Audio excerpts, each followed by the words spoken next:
As you talk sports, we're talking boxing, proudly joined by Lawrence Okolie. How are you doing today? I'm good. How are you?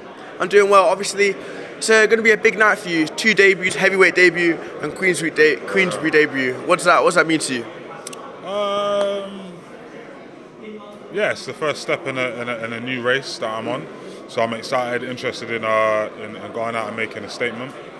Yeah, but like I said, I've been in how many world title fights, so it's not really anything like it's new or whatever. It's just a press conference, an opponent, and then it's all about what I do on the day. I feel like there's been like a consensus that's quite early on in your career that you're going to move up into heavyweight, but at that time there wasn't the bridgerweight division. The bridgerweight division came around. How come bridgerweight wasn't somewhere where you planned on staying for too long? Yeah, because what I found is my performance gets less the more weight that I lose. So when I was at cruiserweight, what I was doing in the gym I can't do on the fight day. Bridgerweight, I managed to win by first round KO, but I'm still having to cut weight to make bridgerweight. Yeah. So I was just like, I don't want to ever be in a situation where I say, it's the weight, or it's this or it's that, or I'm not eating properly. So now the new challenge is don't eat too much. Do you know what I mean? But I'm good. I'm ready to go. How are you finding that change? You know, like, is it different? Like, does it change training a lot, or has it been like an easy transition? It's 50-50, do you know what I mean? Because for me, I could easily get to like 120 kilos just eating rubbish and whatever else. So the balance is not overdoing it, because now I ain't got the same, man, you got to eat this salad and you got to eat it. Because it's like I'm a heavyweight, I'll eat that cake now. But I start having that discipline still without having to necessarily make a particular weight class. But but in terms of training, like for example now, I'm definitely punching a lot harder, a lot more explosive, but I think I'm throwing less punches and like more accurate and mean. Like that's the vibe I feel, but we'll see, on the day. Like, yeah. So you're saying that you feel like you're a bit more calculated now at heavyweight, but up on there you're saying that you feel like this fight ends within 6 rounds. So do you feel like it's going to be a calculated performance that's going to the intelligence is going to find an opening and get you the victory, as opposed to the... That's how I'm going to beat other heavyweights. It's not going to be... Because remember, I'm stepping in now. These guys have had decades of other heavyweights pushing and pulling and punching. So I have to show them something that they don't see every day, which is the speed and power mix. So I have to be able to get the quick shot off at the right time and land. And at the same time, not take silly shots myself, because as they say, heavyweight only takes one shot. So I look forward to going out and proving it anyway in December. Before you even move up to heavyweight, is sparring heavyweight something you've been familiar with in camp? Yeah, 9 times out of 10 I can only really spar heavyweights, because cruiserweights never really wanted to spar me, because I was dangerous, and secondly, heavyweights were the only ones that could really give me the consistent work, like, so they could do the whole 5, 6, 7, 8 week camp, where a cruiserweight might after 1 or 2 weeks be like, don't need this. So I've been sparring, and as we now sparred all the top heavyweights and people underneath that. So yeah.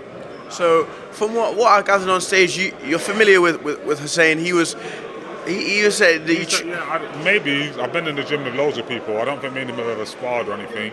He might have been in the gym at the same time, because I think he mentioned AJ was fighting someone, so that's the only time I've been up to Sheffield. But I didn't remember him, so it's probably because I don't want to be rude. He's a nice guy. I'm a nice guy, whatever. That's what I mean.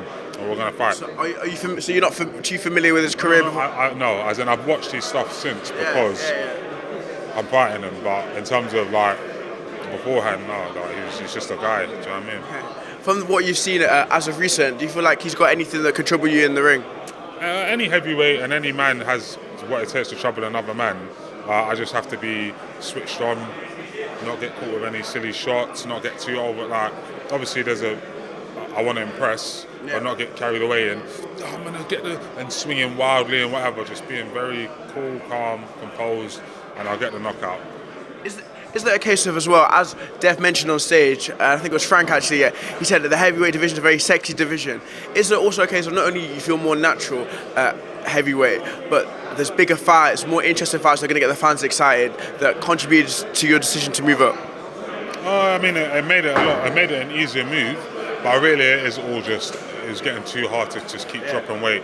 But it is good to know that, you know, there's big fights like this fight here. Usually, if you box a guy from a different country that no one really knows, no one's interested. But as soon as it's a heavyweight, it's like, ooh. So yeah, it's good. Yeah. And obviously, as I mentioned, there's massive names in the sport. And as I said on stage, you're not in the heavyweight division just to kind of make up the numbers. You really want to get to the summit, be a 3-weight world champion. How many fights do you see yourself having before you step up and take on a belt holder?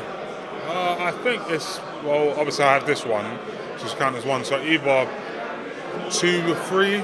I think obviously win this one, and then the belt holder.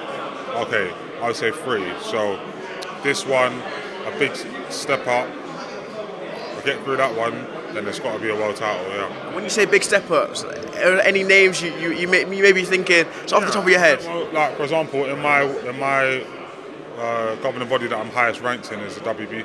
There's Parker, Caballero, Okolie, and Zhang ranked above me, and obviously Tyson Fury, was it?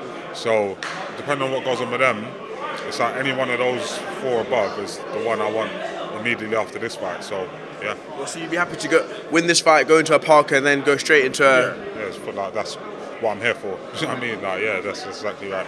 And obviously, a big name in the division is AJ. Obviously, you guys have been close throughout your careers. If it got to a case where you guys have to fight each other, would that be something you'd be open to, or? Yeah, because I love millions. So yeah, of course. But then, you know, I think it's going to be the toughest person is going to be for my mum. Obviously, me and AJ talk, we're friendly. Do you know what I mean? And he's been a massive part of my career. But ultimately, you know, it's about feeding your family and whatever else. But we'll see, innit? I'm sure he understands. Boxing's a business. But yeah, thank you for your time. Is there anything else you wanna say to round off the interview? No, just keep doing what you're doing. I've been seeing you for a while now, grafting. So good luck. I appreciate it as always. Thank you.